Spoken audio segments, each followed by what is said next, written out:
Monday, March 9th, 7 p.m., and we're going to go ahead and commence tonight's planning board meeting. And before we formally begin, Board Member Hom, can you lead us in Pledge of Allegiance? Thank you. Happy to.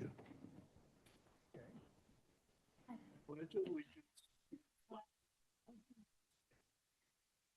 And to the republic nation under God, indivisible, with justice for all. Thank you. All right, let's go ahead and start with roll call. Okay. Good evening. Board Member Hom, Here. Board Member Ruiz, Here. Board Member Saheba, Present. and President Cisneros. Here. Okay, we have a quorum with 3 absences. Okay, great. Moving on, do we have any agenda changes either from staff? Oh, and we just have an adjustment to the roll call. I don't know if we can update that. Hi, we're just getting started. So Board Member Wang is joining us. Okay, great. Hi, I'm here. Present, yes. Great. All right, moving on now to agenda changes. Anything from staff or board? Seeing nothing. Moving on to non-agenda public comments. Anyone virtually, I guess, since no one's here physically, can comment on something that's not on the agenda for 3 minutes. Do we have anyone? If you'd like to speak, please raise your hand. It does not appear that there are any speakers. Okay, great. And moving on to consent calendar.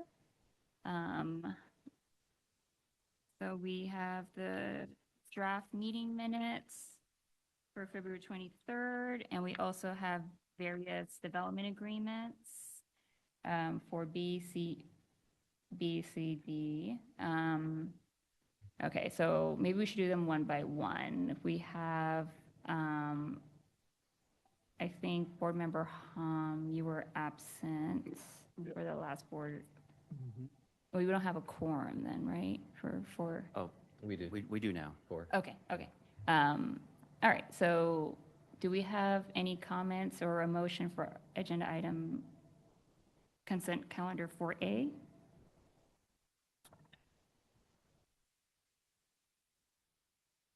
I move to approve consent calendar 4A. Okay, and do we have a second? I'll second. Okay, all those in favor? Aye. Aye. Opposed? And I'll abstain. And 1 abstention. Okay, great. Next, we have, I guess we could do these one by one. 4B, the Del Monte Development Agreement. Any, yes, Yeah, you have to ask for public comment. Oh, for on each one? 4A. oh, okay. in Any public case- comment on 4A? Seeing none? Okay. And then we'll close that and go on, thank you, to 4B, the Del Monte Agreement. Any comments or questions? If not, do we have a motion? Probably, you want to take any public comments? Any public comments for 4B? Through the chair, you can ask for public comments on all 3 of them at once since it's a The consent 4B, item. 4C, and 4D? Correct. Okay, we'll do that. That sounds good. Do we, if no comments, we have a motion for 4B? I move approval of these annual reports for all 3 items. All 3, 4B and C and D? Okay, Yeah, great. can we do that? Yeah. Or should we? Unless anyone has comments, right? That's fine. And are there any recusals on any of these? Mm. Okay. Oh, yes. Oh, the Del Del Monte, Monte. yeah, Okay, that's then we- right. Then we probably should take them one by Do one. one by Yeah. one. Okay, going back to just item 4B then. Okay, then We have a I'll motion. move approval for B. Okay, we have a motion, do we have a second? I'll second. All those in favor? Aye. Opposed? 1 One abstention. Okay, great, that passes. Item 4C, the Alameda Point Site A, I'll move again. move, and do we have a second? President Cisneros? Yes. I have questions Yes. on the. annual Oh, you have a report. question on Yeah, I have a item question on 4C? the- That's okay. Yeah, You yeah. can still move it. I just have questions. Yeah. Let's go ahead. Question for staff concerning, thank you for the Site A Development Agreement update. In review, what's going to happen with Block 11? I notice it's been vacant for a while. My understanding is there's an extension on the DDA, but can you elaborate? I don't recall seeing much detail on the report. Maybe I've missed it.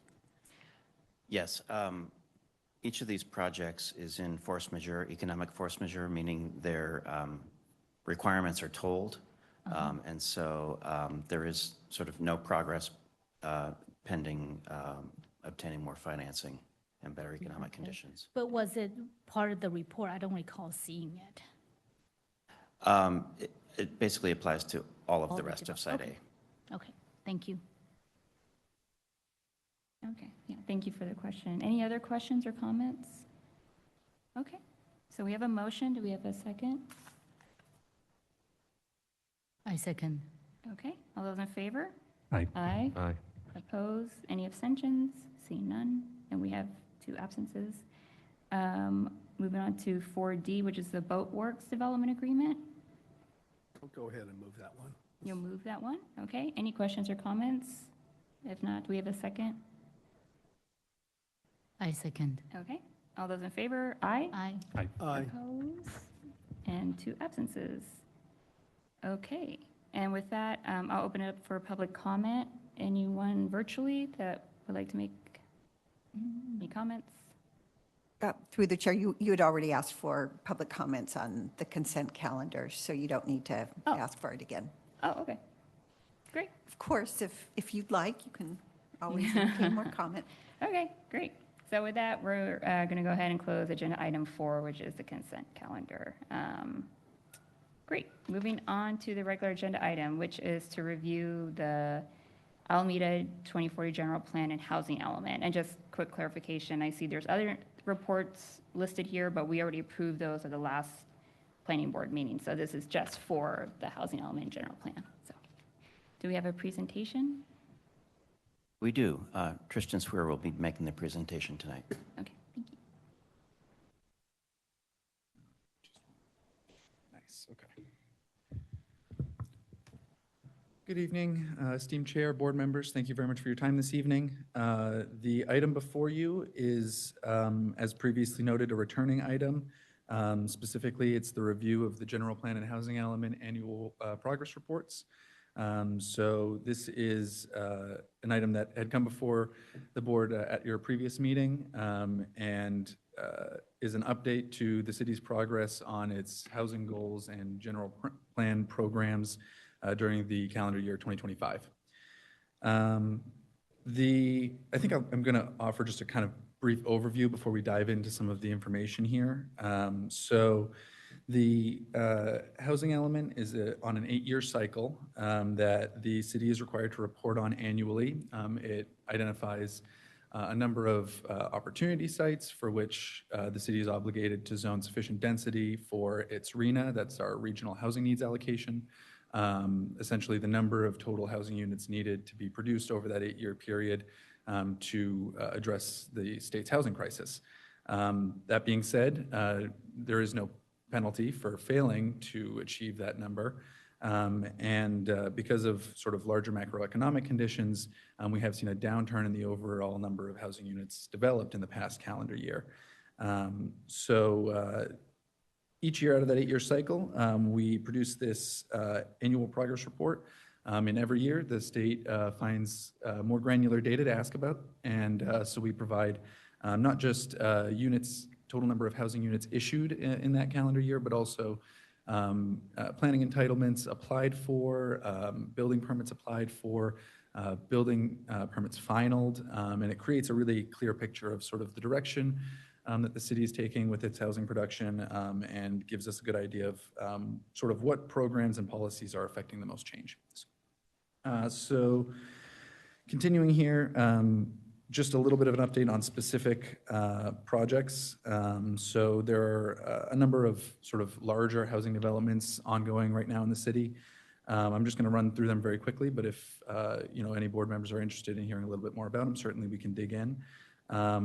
So of course, there's the North Housing Project, very exciting development. A number of the units there receive certificates of occupancy. So that means the units are constructed, they've been inspected, and are now finalized, ready to occupy. So that's sort of the last step in the process.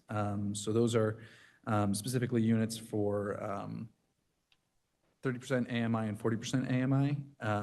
And so having a number of those lower income units is a pretty good step in the right direction. Reshape refers to a large multi-phase project that involves removal of some existing housing and creation of some new large supportive housing. So the entitlements for that project were approved in 2025. Pretty significant progress towards that. West Midway, sort of in conjunction with the Reshape project, also submitted applications for planning entitlements. So we are working through those. Alameda Marina Townhomes, this is phase 2 of the Alameda Marina site on the North Shore. The townhomes saw significant progress in 2025 with a number of residential buildings finalized. We're anticipating continued progress on that project in the coming year, so we'll see more of those townhomes constructed in 2026. Grand and Clement is, you may have heard of it referred to by a couple of different names. Skyline is sort of the name the developer has given it. It's a project that has had a few buildings, I think 3 buildings are now constructed. A number of those units have been finalized, meaning they're ready to occupy. And likewise, their progress in 2026 is looking to sort of continue. The Mariner Square Loop housing development, as I'm sure you're aware, received its planning entitlements last year and is moving forward. And of course, we also have a few various updates to our zoning ordinance that we pursued in the last year that were sort of targeted at furthering housing goals, including updates to our inclusionary housing, which we're still working on with council. That'll also be coming back to you folks. We did update our universal design ordinance to address some townhomes issues, you may recall. And we're working on our short-term rental ordinance. So looking forward to bringing that before this board. So that's just some update on specific projects that had meaningful progress in 2025. In addition to reporting on specific housing projects, we also report on programs that are identified in our housing element. There are 22 of them. Some are really quite specific and involve, for example, rebates from our municipal power or assistance given to first-time home buyers for down payment assistance. Some are more broad and involve things like annually reviewing our ADU production or bring these reports to the board, right? So there's various levels of progress. I try to give a kind of broad overview of the progress, not just in the past year, but also sort of more broadly in the planning cycle, which started in 2023. So hopefully that was sufficient for everybody to understand kind of the direction that these programs are going in. But again, happy to drill down on any particular number of these if there are questions on them. I'm not going to take the time to go through every one of these programs here tonight, but certainly if there are questions, happy to help elucidate anything that may be unclear. And then, you know, one of the things I wanted to kind of drill down on as far as the actual RHNA numbers and why they may look the way they do. I think it was probably, at least for me, it was somewhat alarming to see that the number of issued permits in 2025 had so precipitously declined from the previous year. So if you look at the bottommost row of the table that I have up here, it shows the total building permits rather than broken up by income category, which is what you see in the rows above that. And you'll see that in 2024, we issued almost 250 building permits, or rather permits for 243 units, to be more specific. That number has decreased significantly to 65 this year, and as I think it was pointed out, a much greater proportion of those this year were ADUs, rather than maybe a more significant multifamily attached structure. It's worth noting that without seeing the larger context of the planning cycle, these numbers might seem a little bit misleading. So to clarify, those 243 units that were issued permits in 2024 resulted in 234 units that were finalized in 2025. So there's a bit of a lag time between the reporting year and the actual units that are reported if we're only looking at issued building permits. So, a large number of units issued in a given year will generally result in a large number of units finalized in the following year. Likewise, the same is true for units applied. So if we look at the total number of units applied for in 2023, we see that there was 187, and there was a relatively low proportion of those that were issued in 2023. So 2023 had a large buildup of applied units, which is what resulted in a large number of units issued in 2024. Subsequently, a large number of units finalized in this past year, 2025. But because of that, it makes it seem like the number of units issued last year, only 65, is a reflection of markedly slower, and to be fair, there are slower market conditions, but a really meaningful drop in those units. And so it's worth noting that it's really a reflection of the fact that in 2024, we only had 80 units applied for. So you see, because we had so many fewer units applied during 2024, of course, during 2025, we wouldn't have a large volume of units to issue. So I hope that's clear enough. I just thought it was worth pointing out that this doesn't necessarily represent a major slowdown, although it does represent a continued slowdown that we were already seeing in total units sort of being applied for, issued, and subsequently finalized. And for what it's worth, if we look at the total number of units applied for in 2025, that's 143, which is a significant uptick, almost double from the prior year. So the hope is that, next year that will be reflected in the units issued. I know I've thrown out a lot of little data points there, and it can be a little bit confusing. Is there any questions about that in particular, or about any of the other maybe programs that I covered, or general RENA questions? Did you have more for your presentation? And then, or we could jump into questions now if folks have clarifying No, I think questions. now's a good time Yeah. to stop if you want to take Okay. an opportunity to ask any questions. Yeah, sounds good. Thank you so much for that. Yeah, any clarifying questions from the board to staff? Board Member Luis? Thank you for the presentation, and thank you for the detailed explanation of the issued versus applied. At the same time, if we're keeping the same measuring principles, the same thing would happen the next year, and the next year, and the next year, because it's a running cycle. So whatever is applied, it will come forth next year, Exactly. right? So then we'll just have to wait and see what happens next year to see. A few questions. One,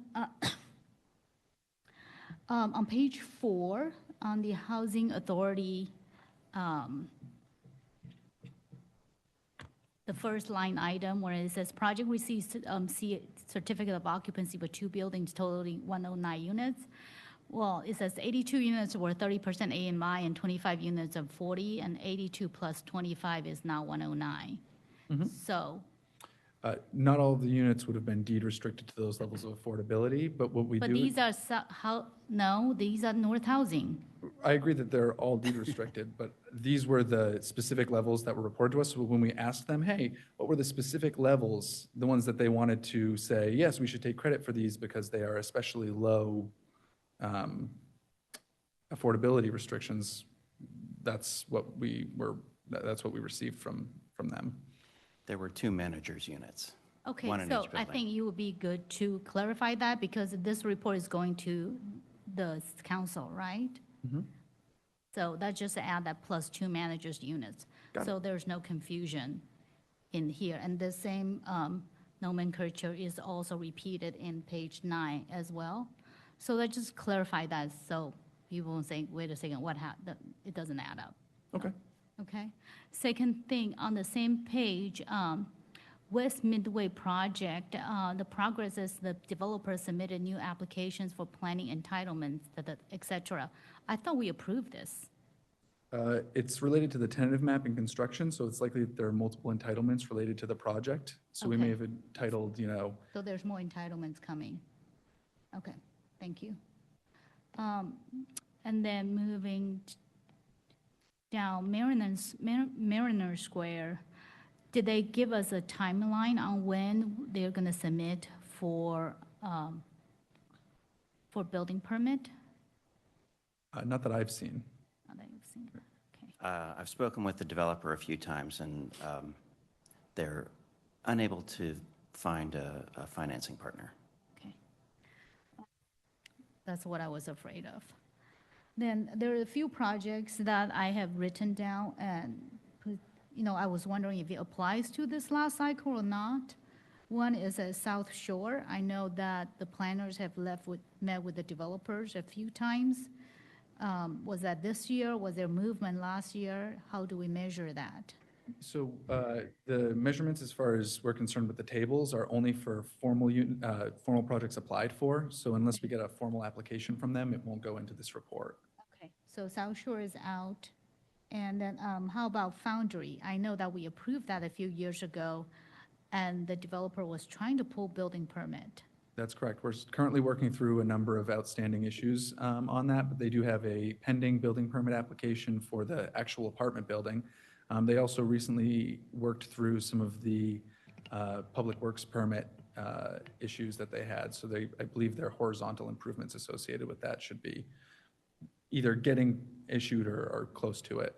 So do you think that should be included in this report? It's been included in a previous year's report because it's included on the year that the application was received. So the building permits, once that's issued, that'll be included in the next report. Oh, okay. And subsequently, when it's finalized, again, it'll go into the report under that. But in 2025, there was no action on the application that allowed us to put any information into the Okay, report. so this report only shows the items that have action, but not the holistic view of what's going on in the city. It is primarily focused on things that had updates in 2025. So, the 2025 report, which looked at the 2024 calendar year, would have included, for example, the application for a building permit for RAP B, which is the Foundry. No progress was made on it in all of 2025. So until they move forward from the last time we reported on it, it's But you said there's a pending building permit. from 2024. Oh, from 2024, not 20, got it, okay, Yep. thank you. And then Block 11 on Alameda Point, Site A, got an economic force majority extension as that big umbrella, right? That's part of Site A, yeah. That's part of Site A's extension. So when was that extended? Oh, it's been over a year, So it was not 2025, no. okay. And then how about Harbor Bay? The Harbor Bay Business Shop- Park or the yes, shopping center? The shopping center. The shopping center was not a formal application. We received a preliminary it. application, yeah. Well, doesn't preliminary application count, or is that under SB 330? So they didn't formalize their application submission. They withdrew before formalizing a submission. Okay, thank you. Thank you for the clarifying information. Do we monitor how, on the rental stock, do we monitor the progress, the occupancy progress? Because I've heard that some developers are struggling to fill the moderate income units. I think that is something we've heard as well, expressed by some of our developers and folks who are trying to lease out those units. We get information from Housing and Human Services on, the rental program, but I don't know that it includes specifically whether or not they've been having difficulty with, for example, moderate income units. I don't think it has that level of detail. Okay, I think it would be worthwhile to start tracking that, just see how our program is working. And then the other question is, at the tables that was added at the end, because under the different permit type, I mean, ADU is obviously ADU. What does CB stand for? I'm sorry, can you just, What does, let's say, for example, page 16? page 16. Thank you. Sorry, I just wanted to make sure I'm looking at the right thing. Oh, are you maybe referring to The page 16 of Exhibit 1. Okay, and what is your question about it? Under different category, hang on a second. Local jurisdiction tracking ID, there's a ADU and then there's numbers attached to it. So I know that, okay, that's a ADU. I'm just looking at different type of permit. What does CB stand for? Combined building? Thank you. It would be helpful to have legends. Sure, yeah. Those are, the tracking ID is just the Yeah. permit number, and that's. Perfect. Yeah. No, I get it. That's what I'm asking. Yeah, yeah. And it'll be because, again, this report is going to the council. We want to make sure there's enough information for council to react to it. Sounds like a good idea. Thank you. That's all my questions. Okay, great, thank you. Any other clarifying questions? Board Member Hom? Yeah, thank you for the report, and thank you for the report out. I actually appreciate that your table expanded, showing planning permits, building permits, occupancy level, because I know HCD only requires you to report, building permits issued, which I think you had a nice explanation on that. So, but it's good to see the whole kind of life of the projects that are going through. And I also realized that Alameda is not the only city that's not able to meet their numbers. If you look at the housing reports from other cities, it's similar. The economy is really impacting construction of residential units.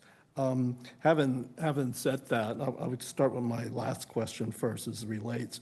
In Program 22, and the program is similar to what I see in other cities, but it basically something that HCD required, but it basically says that if you're not able to achieve your numbers or your program goals, the city is required to take a look at other possible solutions or adjustments to try to further meet those numbers. And I know the economy, hopefully HCD is sensitive to the fact that the economy is driving a lot of this.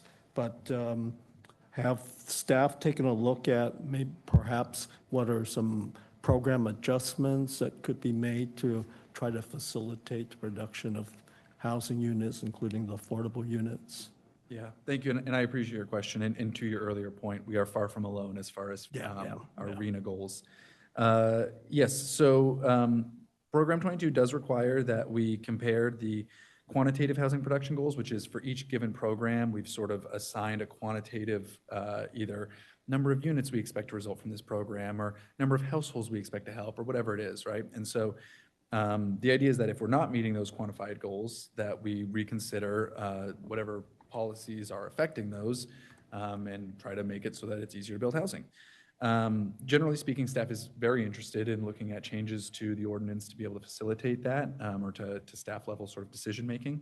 I think you'll find we have a number of potential ordinance amendments that may come before you as soon as this year to address some of those things, ranging from potentially allowing ADU condo conversion, short-term rental ordinances, changes to our inclusionary housing requirements.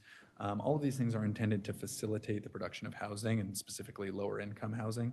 And I think in addition to those, there's also sort of a real dedicated staff level push to say, hey, on housing projects, we're going to do what we can to get to yes and to leverage state law, to leverage streamlining, to find a way to make this work in a way that's going to also work for the community. So I think there's a combined sort of day-to-day, ad hoc, the way we receive projects. The intent is to try to facilitate that. And then in addition, we have a number of ordinance updates that we're hoping to bring before the board in the coming year to sort of improve that. I think your report does mention some of those. I'm wondering for the benefit of the council, and primarily HCD, whether you might want to summarize a little bit more of that in your discussion under Program 22. Otherwise, they may think, city is just status quo, Yeah. So maybe just calling out some of those particular amendments just, that we're or could working you on. reference, as mentioned previously, such and such, that might be helpful for HCD, because I think, as you know, HCD is getting a little bit more aggressive in, in reviewing these annual reports, Yes, or a this little bit year. more particular, I put it that way.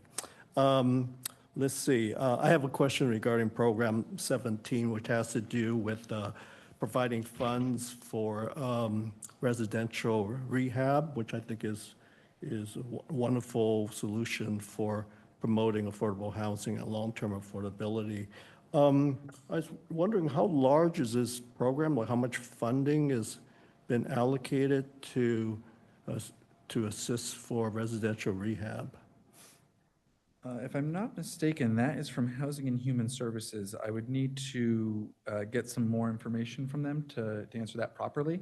But presumably, if their only source of funding is the CDBG Yeah. funds. And we don't know the CDBG allocation yet, right? I understand Yeah. it's still pending next Yeah. couple of weeks or So so. there's some uncertainty there, I think. Yeah, that as might far go as down. Continued implementation, yeah, that could theoretically be in jeopardy. Yeah, it'd be interesting to know. I mean, I think that that's a really important program.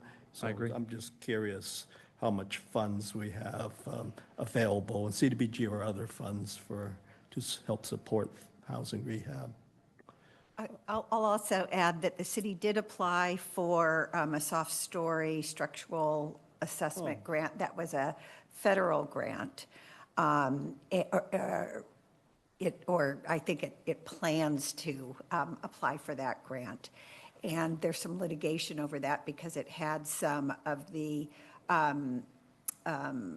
restrictive conditions, like in order to receive this grant, you have to cooperate with ICE and you have to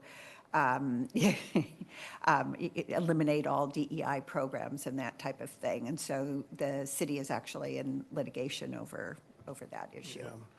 That's, first of all, great that you're applying for the grant. Very unfortunate those strings are attached to the grant, in my opinion. Okay, no, that's good to hear. And then, again, going backwards, on page 7, there's a discussion of ADU units and indicating that 52 have been produced, which is a good number. I think it's less than previous year, but then again, it's a reflection of the economy. But there's a discussion that there was a study done and additional 15 units or 15. I'm not quite understanding what that study was and what these 15 units mean. Is that on top of the 52? That it just wasn't clear to me, so I appreciate. Yeah, that's a confusing section. When I was writing this, I knew it was going to get a question because it's almost impossible to explain it clearly, so bear with me here. ABAG, our Association of Bay Area Governments, produces, every few years they have produced a study that supports the idea that a certain percentage of ADUs constructed will sort of inherently be affordable to a certain extent. Their logic is derived a lot from the fact that, based on surveys they've done and things, that ADUs are often rented to family members or close friends, and often go for lower prices than other comparable units on the rental market. And so basically, they have all that information collected in such a way that it supports the idea that for all of the units issued for ADUs in a given year in a given jurisdiction, that those units are broken down by affordability into 30% very low, 30% low, 30% moderate, and then 10% above moderate incomes. So the 15 units that you're identifying there are the 15 units of those 52 that are not considered affordable. They're considered above moderate income. So it's not 15 in addition. It's of those, this percent is the total. Okay, So you've got, you got 52, Yeah. and 10% are considered above mod. So this 10%, that's just 5 units, so. so sorry, I misread this here. It's 15% for the low, very low, and moderate, and then I believe it's, I But guess, it's 30%. 7 for the remaining. 30%, 30, yes, and then exactly. 10, Each right? 15 represents a 30% Yeah, so I allocation just, oh, I see, okay, so Right. 15 is 30% of the 52. Of the total, Oh, exactly. Okay, we're not quite, but Yeah, more or it's less. like 17 or something, Yeah. yeah, or something, yeah.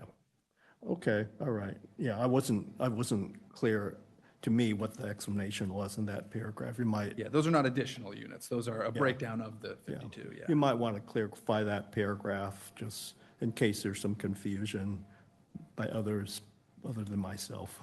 Oh, I think there will be. Thank you.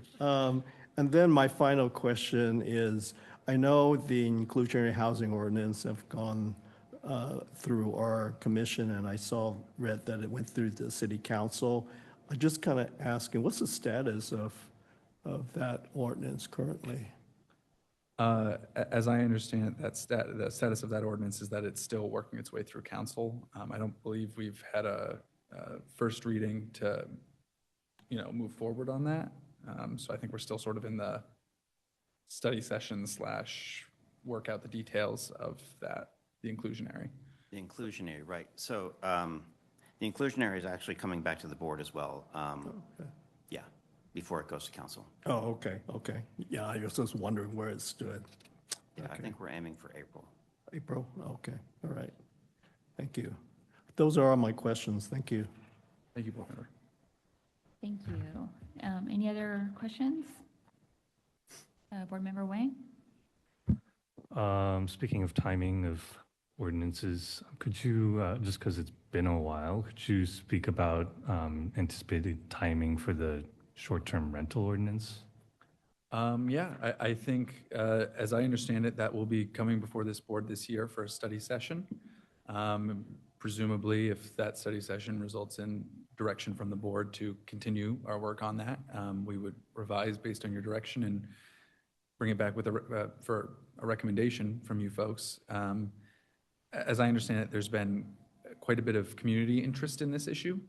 And so I think we're trying to tread very carefully as far as sort of broad sweeping either prohibitions or allowances. And so I think there's just nuances that need to be worked out. But as far as our intent, I believe our intent is to, in this year, bring it at the very least before the board and hopefully also to council. Nothing more specific than that, because I think we last heard it in April, and the intent then was to come back in the fall of last year. So we're a bit beyond that. Yeah, I think we've gotten a lot of community input since then, and are reckoning with just how precarious the issue can be. I think there's very strong opinions on both sides about it. And so whenever that happens, it does tend to slow our work as we consider the very valid concerns of both parties. Okay, understood. That's helpful. Thank you. To your report on page 4, the very top of page 4, you have a bullet that's continued on from the prior page. Says streamlining housing production has been part of the work, one of the strategic projects of last year. I was hoping you might be able to expand on that a bit more. I think I must have the wrong page numbers here. I'm so sorry. Is this under the programs? Just above the programs, 2 bullet points that are hanging at the very top of page 4. No? Yeah? It's under like house all Alamedians Yeah. and homelessness. Yeah, I can clarify. These are council priorities adopted in their Oh. strategic plan. So this is how they prioritized sub elements of what are already in the housing element and general plan. So yes, streamlined housing production. It can mean lots of things. So I was just hoping to hear more about that. yeah. Well, I think the main thing is implementing state law, which has many more ministerial approval pathways, and sort of taking our, say, for instance, our density bonus process that's in our ordinance and kind of reconciling that with state density bonus processes and making that more straightforward. It's just in how we approach talking to people about it that, or objective design review standards and sort of helping people find the pathway, as Tristan said, to yes, where we say, okay, well, if you can show that you have 30% glazing, for instance, we can get you through this process, quicker. So just kind of in our day-to-day talking with people and looking at projects, we're trying to find ways to streamline. Yeah, that's helpful. Last question, and then the rest I'll say for comments later. Your table of permits from last year, I noticed you had a column tracking tenure. And interestingly, a lot of rentals in the ADUs that we saw permitted. How do you track that? Can you talk a bit about that? So HCD provides a guidance document when filling out these tables, because as I mentioned, every year they seem to add new rows and columns and Okay. ask for more granular information. And the instruction document specifically with regards to that column actually directs us to report rental for all ADUs. In part because the city has not adopted anything under the ADU condo conversion laws that the state passed. So because the state allows ADUs to be ownership units, I suspect that'll change going forward. But their current guidance is to report those as rental units. Okay, so it's possibly a bit misleading then. Uh, It's not like you went out and you asked them, hey, is this ADU being rented? It's not so much misleading because to own just the ADU is not currently possible, right? So you might be owner occupying the ADU, right? Yeah. Because you own the other unit.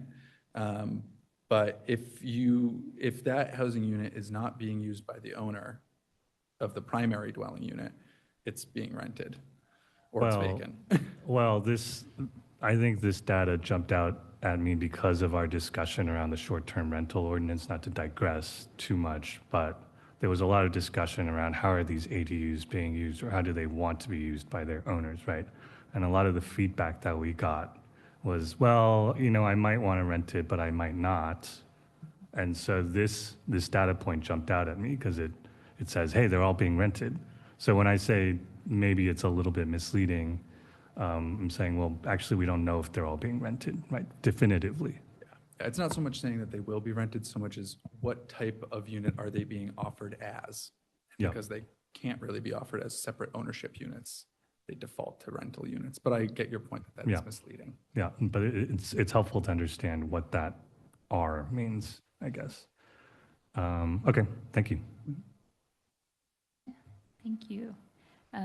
Board Member Sahiba, you have questions? Yeah, thanks again for the report. I just had two quick questions. One is there any sense of why the city didn't receive any SB 330 applications?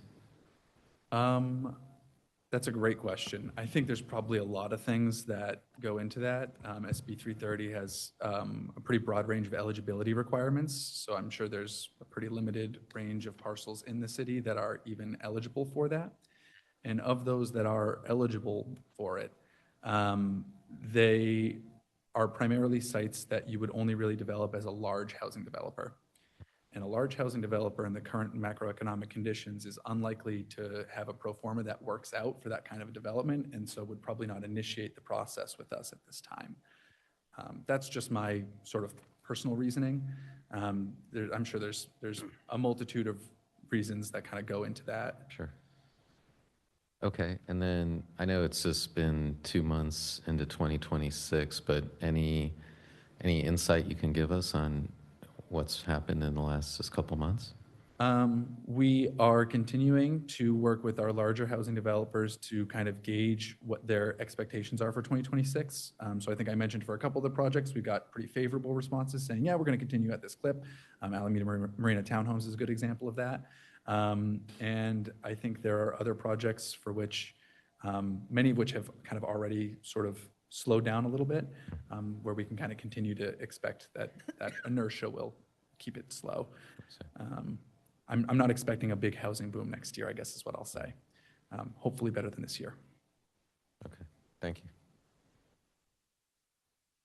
you. All right, thank you.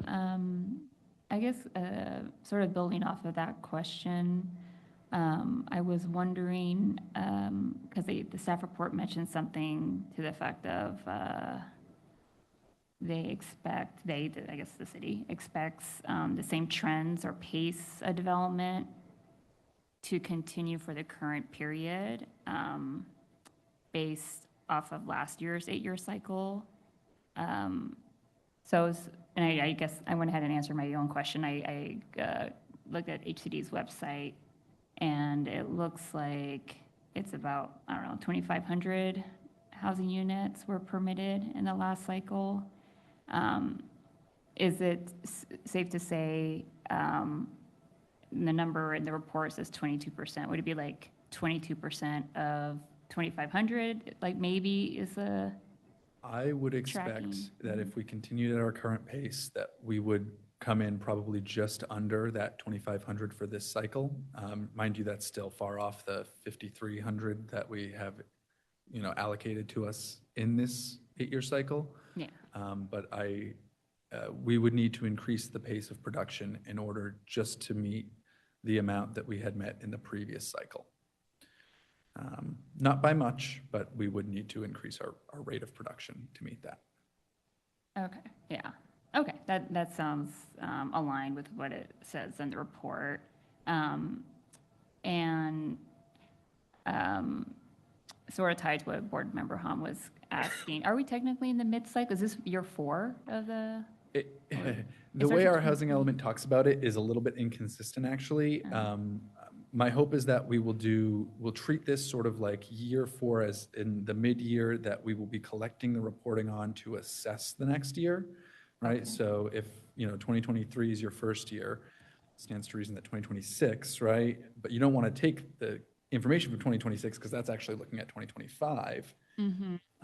So that's why I think as far as when we talk about like the mid-cycle review specific to ADUs, I think we're looking at this year's numbers. I think it's worth noting, though, that we're kind of already beginning that process of mid-cycle review. That kind of goes to Board Member Hom's earlier question about, well, what is the city doing to address the fact that maybe it's not meeting some of these quantified objectives? And so we are sort of looking at these numbers and figuring out where the policies that we have work and where maybe they're causing developers to reduce their total unit counts or do other things that aren't meeting the goal of housing production. So yeah, for sure we are considering those things. We'll probably treat this sort of as we may have some sort of beginning mid-year things coming your way, but I think until we have the numbers from 2026, we won't be able to get a good mid-cycle assessment. Okay, that's helpful. And then I had a couple clarifying questions. I guess the transit corridor housing mentioned in Program 3, I know it, like you just shared the answer with like, why don't we have more SB 330 projects? But these seem like particularly unique projects because they are smaller lots or smaller density. Like, would we do like advertising or something? Like, I wonder like how would we share that opportunity with the field, if that makes sense? Yeah, it's a great question. I think a lot of that happens sort of at a staff level on an ad hoc basis. We have a lot of conversations with prospective developers who come to us and say, hey, I'm looking at XYZ parcels. I think for this one, I might be able to use some transit corridor streamlining provisions from state law. And for this one, we don't think we can do that. And we say, well, actually, for that one, we think you can, and here's why. And so a lot of it's staff level saying, actually, we think this site's really great for what you're trying to do, or we think you might be able to better leverage that state law under these circumstances. So that's really the first point of contact we have with developers a lot of time. In fact, I have a question that I got today specifically about transit corridor redevelopment under SB 79. And so, we scheduled a meeting with them. And so tomorrow we'll follow up with them, say, here's our understanding of the requirements. The site that you've identified seems to be eligible. We'd like to move forward with you. Help us understand how we can help you meet the minimum required 30 units per acre density, how we can help you meet you want to get 5 stories out of that because that's the benefit you get out of using that state law.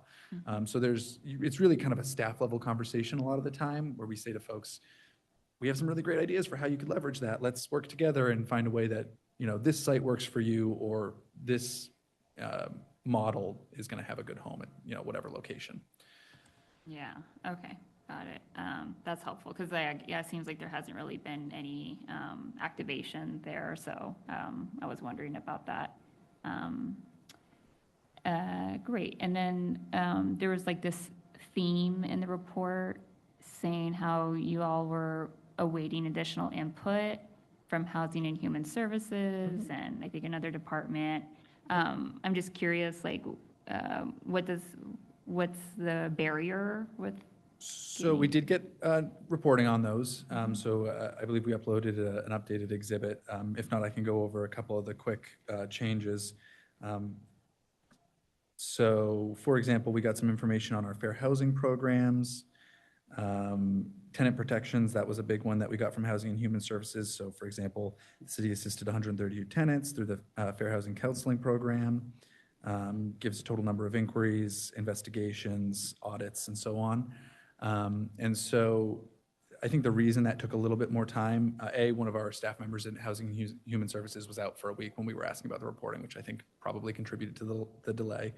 But also, the information they provide is really granular, and I don't think that they report on it sort of periodically throughout the year like we do. Like when I'm preparing to get this report together, quarterly, I sit down and I run those numbers reports in our building permit system so that I can sort of get a quarter to or year to date sort of, and then do that multiple times throughout the year, and then I compile the numbers much more quickly as a result. Whereas the folks in those other departments are being asked, hey, can you provide an entire year's worth of data?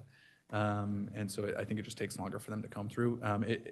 I'll take some responsibility for that as well. I definitely should have reached out a little bit earlier. In previous years, we had some admin staff who assisted planning with the annual progress reports, and they've retired, which is great for them. But it means that some of the timing was off on my part for requesting that information. We'll be requesting it early January from now on. Okay, so that information will be available to the city council, though? Yes. Yeah, okay. That's helpful. And my last question, what was it? Oh, the report mentions this down payment assistance program. I'm just curious, like, what happened to that? Yeah, so that changed a little bit. This was news to me as well.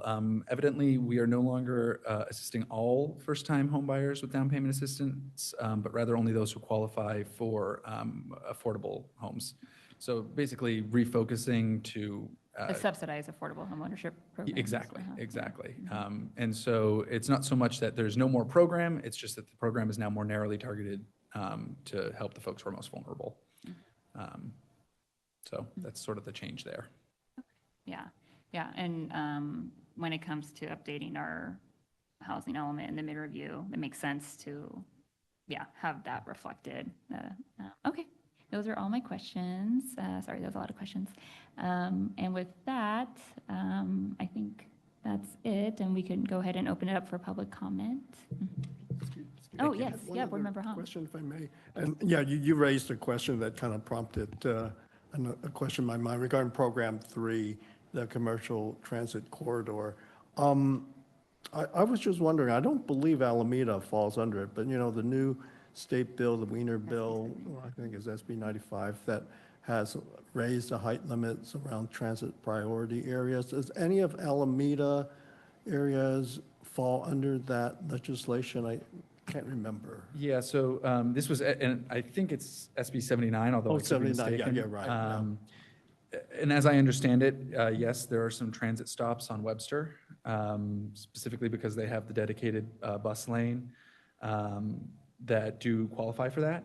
So anything within a half-mile radius of those transit stops would presumably be able to benefit from that new state law. So that's kind of higher densities and more streamlined review. Right? Yes, assuming you're actually required to meet the maximum residential density. So it'll be 30 units per acre for those, for anything within that proximity. Okay, yeah, I was just wondering. Great, thank you. No other clarifying questions, then we could go ahead and open to public comment. Thank you so much to staff. And we have a speaker.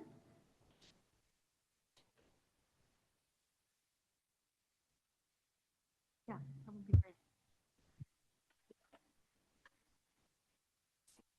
Can you hear me? Yes, yeah. Fantastic.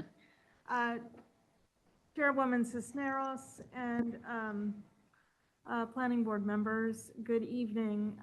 My name is Reverend Sophia DeWitt. I serve as Chief Program Officer at East Bay Housing Organizations. I'm also a resident here in the city of Alameda at 1580 Buena Vista Avenue, Apartment A. And I'm here tonight to just say that EBHO looks forward to continuing to work with the city of Alameda and you all as planning board members as you seek to meet the RENA goals in the housing element.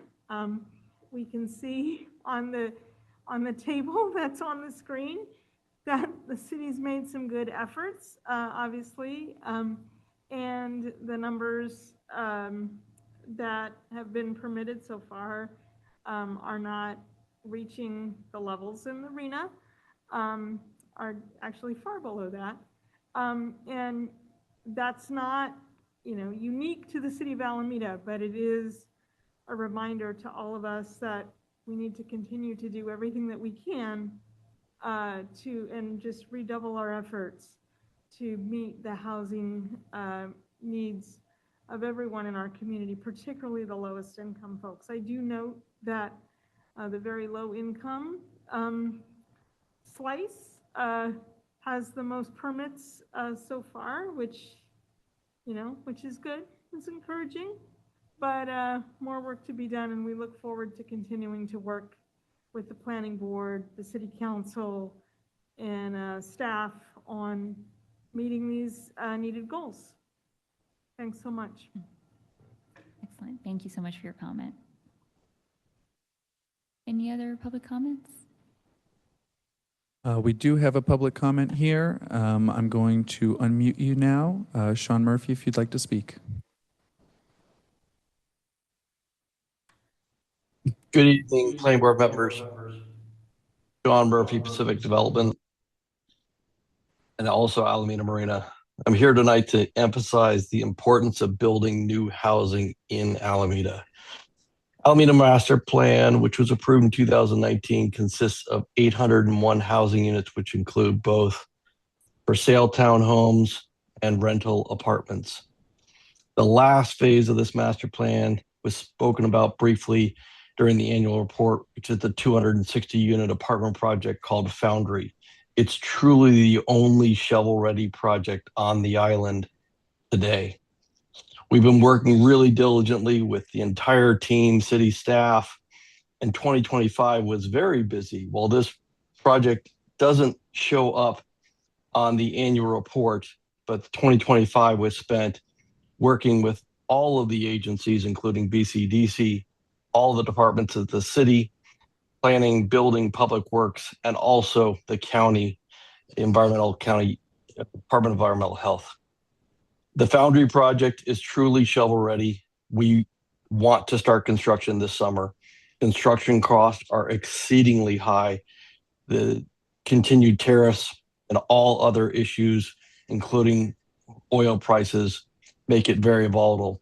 However, this team, which has built Launch, is ready to build the Foundry project, and we need to get started this summer. Any delay of this project would not be good for Alamedans. We clearly need to embrace every single mechanism that we can as an island so that more housing production can be built.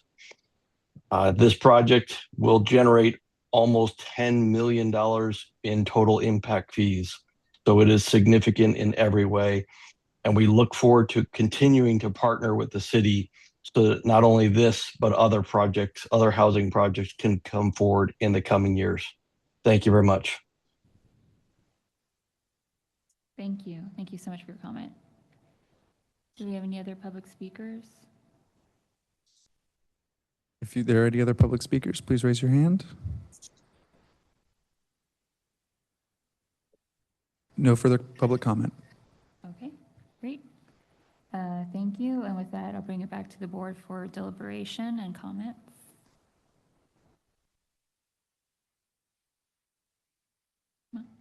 Board Member Wang? Yeah, thank you. Thanks for the great work, the great discussion, and the great questions. First comment, I want to appreciate Board Member Ruiz's call out of the question on moderate income units. I do think we've made movement toward addressing this in the update to the inclusionary housing ordinance. But for existing moderate income units, my vote would be to, I guess I would want the city to advance a package to address the vacancy in existing units.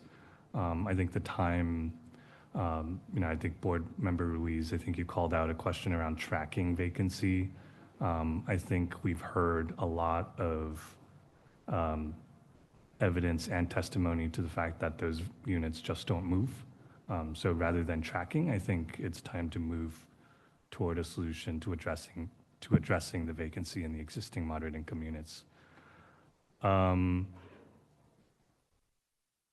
want to talk about what the last speaker just spoke of, and a lot of the discussion is focused on. We have a paragraph on page 6 of the report, which I will read just as a sort of launching point for my comments here. The city is undergoing an extended recovery from the COVID-19 pandemic, and the housing market is similarly finding its footing in the new marketplace of higher interest rates, continuing cost escalation, and uncertain rental and sales demand in light of immigration and employment realignment. Due to these conditions, the city is taking a long-term view of the 8-year housing goals. So I think it's really important that this paragraph isn't the last word on what we're doing here. It kind of reads to me as, there's a lot of stuff that's just outside of our control. And to be fair, there is. And we're in a long cycle, and hopefully we'll get there. We're, 3 years in now, and it doesn't feel to me like we're getting there. And so on one hand, even if we viewed the current situation as temporary, meaning we've been in a housing lull where multifamily projects in particular don't pencil, this, temporary situation, if we want to call it that, is still sitting on top of a years-long or decades-long shortfall in annual housing production. So even if we were to return to the status quo, we would be returning to a status quo which we already were calling a housing crisis, right? So I think we need to be doing more. So I've said in a couple recent hearings, we shouldn't be sitting here expecting construction costs to fall. Construction costs don't fall. And that's, it's not a critique of the hard work that's already gone into the housing element and general plan. We're at a place where we can recognize the tireless work of members of this board and staff on the housing element. And I want to push a little bit harder. I want to volunteer us, if my colleagues on the board agree, for more tireless work. And the question there is, how do we get the projects that have been zoned and approved actually built? So what I'm strongly advocating for from this department is pushing harder in partnership with the city manager, in partnership with other departments to find creative solutions to getting there. But I think the planning board does need staff to be the laboring oar on this. And, I appreciate the staff level blocking and tackling. I think that's really important. I think it's really reflective of a sort of how can we get there together attitude. But I do think we need something happening at policy level too, not just in day-to-day conversations. So Board Member Hahn pointed out that Alameda isn't the only city not hitting its RHNA goals. I think that's really important context. But it's not to say that that's where we leave it, right? And I think Board Member Hahn was also right to ask, the follow-up of, what have we been doing and working on to kind of move the needle on projects, to be clear, on projects that have been approved at planning level already. So I want to point out some things that other cities in the Bay Area are doing and that I'm sure staff is well aware of. If we were to do something similar to these things, I would expect them to come to planning board and to city council for discussion. So policy level going above, beyond kind of everyday staff level conversation. So San Jose has reduced taxes and fees for qualifying projects, including cutting their construction tax. In addition to that, in the special category of downtown office to residential conversion, those projects can forego 100% of their construction tax and 50% of their park impact fees. Oakland last year reduced their affordable housing impact fee to $0 a foot over a wide section of the city, explicitly to incentivize market rate development through fiscal year 27 to 28. Redwood City last year temporarily reduced affordable housing requirements by 25% through June of 27 in order to encourage the construction of residential pipeline projects. These last two examples are exactly the sort of temporary fee reduction that I advocated for in our discussion of the inclusionary housing ordinance. San Francisco has passed waivers of the transfer tax, inclusionary housing requirements, and impact fees in order to facilitate office to residential conversions downtown. They also just created a new financing district in order to support those types of projects. San Francisco is contemplating a reduction in transfer taxes overall to facilitate projects broadly. All of this is to say we have to be at the table too, and we have to be looking at the levers that we can pull. Thank you. Thank you. Appreciate your comments. Any follow-up comments? Board Member Hom? Yeah, thank you. I echo much of what Board Member Wang is saying, you know. I know all cities are struggling with this. Many cities are trying to look at different solutions to how to promote housing. I mean, it's really a challenge, and I don't think, in my opinion, cities are to blame for this issue, but there are things we can do.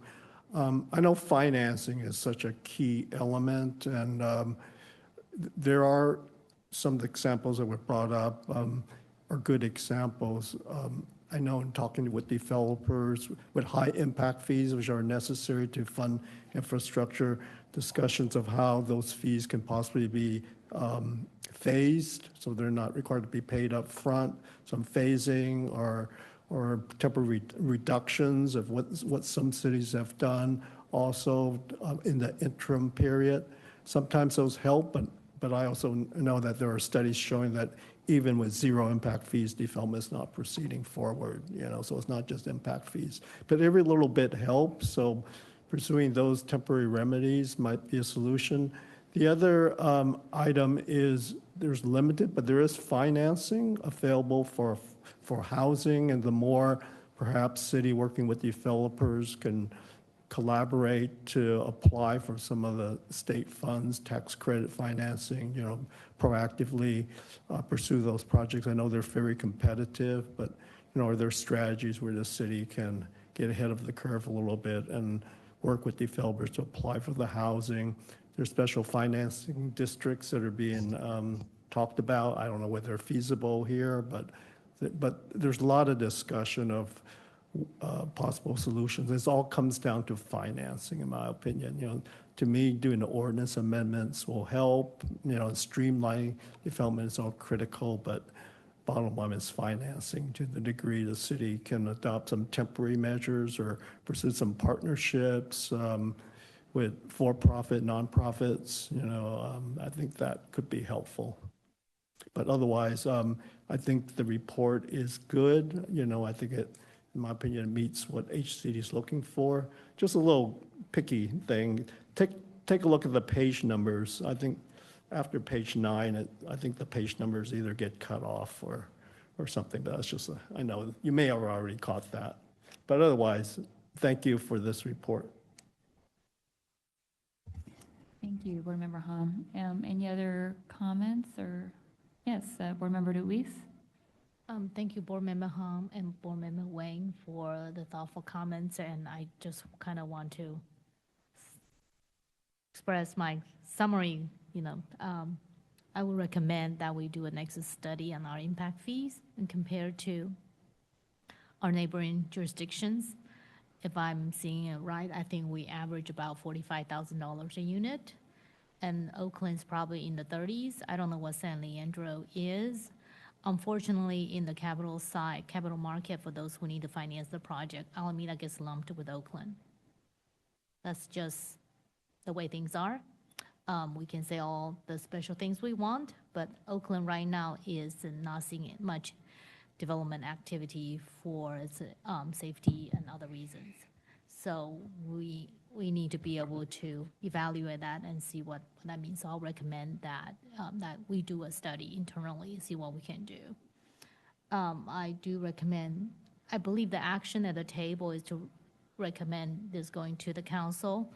I would like to see the edits being added, such as a clarification on the housing authority building, so that numbers adds up. I would like to see the clarification, legend on what these mean, so that when the council is reading it, they can understand that. I understand some projects, this is just a snapshot on what's happening in 2025, but it doesn't, and that's probably how it has been done historically because it's an annual report. But it doesn't give a council an overview of all the pipelines. And what if the project has been stalled in 2 years, it falls out of the radar. I recommend evaluating that, maybe provide a summary of these are our pipelines, but last year there's only activity of this much, and that's what we're highlighting. So we know there maybe we need to look into some stale projects, try to unjam what, if we truly believe as a city that we need to provide housing for our residents, which I think we do. Otherwise, we'll just be paying lip service. Thank you, Board Member Luis. Any other follow-up guidance or comments? No? Can I just- Oh, yes, Board Member Wang. Just a quick one, because we talked about, I think the last time we heard the inclusionary housing ordinance, we talked about a nexus study too, which I think, by and large appreciate. So maybe this is a question, because I'm not super clear myself, but I sort of understand a nexus study to be about what can we as a city legally impose from a dollar perspective on a project. What nexus do we find, and how high can we get that number to be? What legal coverage do we have to get that number as high as we can go? But to me, that's what a nexus study is. And then the thing that sometimes goes with a nexus study is the economic feasibility study, which will spit out a different number.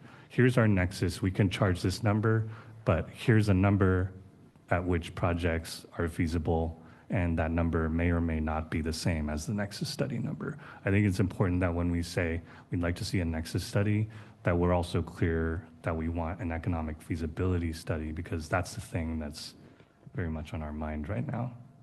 Can I quickly react to, and I love for you to jump into, because we both served on the inclusionary zoning task force, and something that was made clear to us from staff and the consultant was that nothing is penciling right now, and a nexus study wouldn't make sense if we were to do a more comprehensive one. However, I do think something that maybe Board Member Luis is suggesting is having a more narrow analysis of the impact fee component, and I wonder, Board Member Hom, if you heard the same thing, if that's something that could be helpful for us. I think, your points are similar to what I was going to say. I think it's beneficial to, and I'm sure the consultant actually did this already, a comparison of what other impact fees are in other cities. That can provide maybe some policy direction, that if the city's fees are relatively higher than, say, some of the adjacent jurisdiction, maybe we look at a way of temporarily reducing them or finding some way to phase in the payment of the fees. But it's true, I'll say this, having done nexus studies in the past couple of years, is probably would be not beneficial for the city to spend the money to do a nexus study.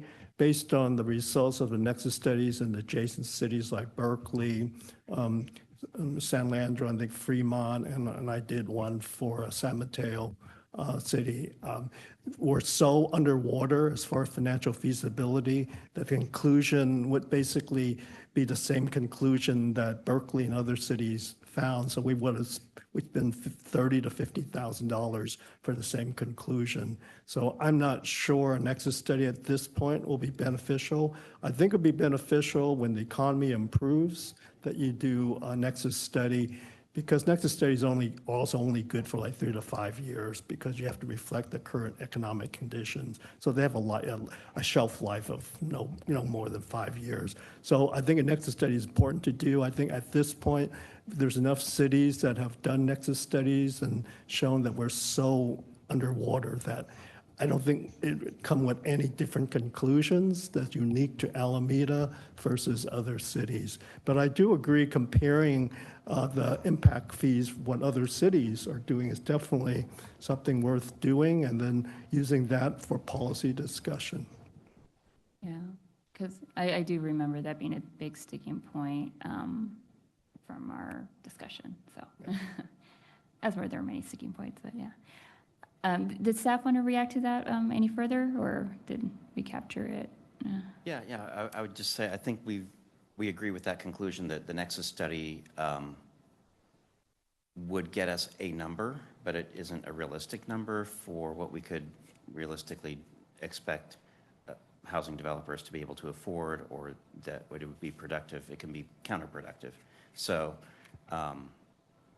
in that sense, we're really looking at the feasibility study, and even there, we kind of know what the answer is, more or less, not feasible at almost any level. So, but we are instead thinking about how to keep things more or less equivalent, and I think we've shown you some tables where we're trying to say, well, currently it's 15% at certain ratios. What could we do that might be a little less onerous for the developer, but still get us some affordable housing in each project? And I think that's the policy direction of our partners in Housing and Human Services and the Housing Authority, as well as it makes a lot of sense to still do the mixed income kind of inclusionary projects as much as possible. So that's kind of the policy direction that we've gotten. Yeah, and I do think we're kind of leading into the workshop that we'll have hopefully soon, because I feel like we're getting like really eager to solve for that. But I'll just say this one thing and then maybe save it for a more robust discussion for a future hearing. But I do think the theme that I'm hearing is that we want to be as ambitious as possible as a city and do what we can to unstuck projects that are shovel ready. And so maybe that looks like, I remember both board member, all my fellow board members actually have like echoed where it's like, can we do something for like I don't want to call it like a carve out, but like a parallel process for some of these opportunities so we don't lose these potential homes. So I'll just lift that up as something for us to maybe dig into further when we have that inclusionary zoning ordinance discussion. Thank you. Okay, great. And then going back to Board Member Luis's comments about wanting to see this report. I know that it sounds like y'all are on a pretty strict deadline in order to get this to HCD for the annual progress report review. Can you just say more a little bit about that and next steps? Sure. So our intent is to revise this as noted, noting the manager units in the north, getting a legend in there for some of the sort of more confusing shorthand, correcting the page numbers, all that good stuff. We'll bring that corrected report to council next Tuesday. Assuming council doesn't take issue with the information therein, we will submit it to HCD probably prior to the April 1st deadline in the interest of getting it in there. And occasionally they have, there's a submission portal, and so you can have technical issues with getting the tables into that portal. And so I'd like to go a little bit before the deadline to be able to troubleshoot that. So probably the last week of March will be the sort of submission to HCD and LCI for what it's worth. It actually goes to both. And then it's done. I mean, we very rarely get comprehensive feedback from them about it. We might get something like your submission has been received. Okay. Thank you. Board Member Luis, I just want to make sure that process works for you, given your... That's fine. Okay. Great. If no other comments, Yeah, I echo this is a really great report, very helpful to see all the efforts we're putting into each of the identified programs and all the projects. The number is quite low for this year for a lot of reasons outside of our hands externally, but as we just talked about as a board, I think we're excited to see what we could do with these ordinance opportunities, whether that's the short-term rental one or the inclusionary zoning. What are some ways that we could get creative and see some movement? But again, just I want to echo thanks for the staff for all that you do, and hopefully we'll see some shifts. Do we need a motion to, for recommend acceptance of the report? I think so. So with that, does anyone want to make a motion? I'll go ahead and make the motion to accept the report with the revisions that was mentioned by Board Member Ruiz. I always would like to see staff take a look at, again, clarifying, I think it's program 17 regarding how you explain. I understand what you're saying. It probably could be clarified a little bit. And then based on our group discussion here, it would be nice to, without a commitment, to expand the discussion of program 22 to discuss measures that the city might consider to further facilitate construction of housing during this cycle, whatever that might be. Could be consider this, or I know, we're not talking about having the council commit to any direction, but at least having that discussion in the annual report. Thank you. And do we have a second?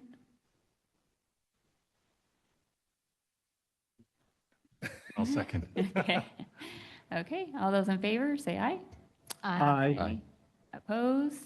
And we have 2 absences, and the motion passes. Thank you. All right.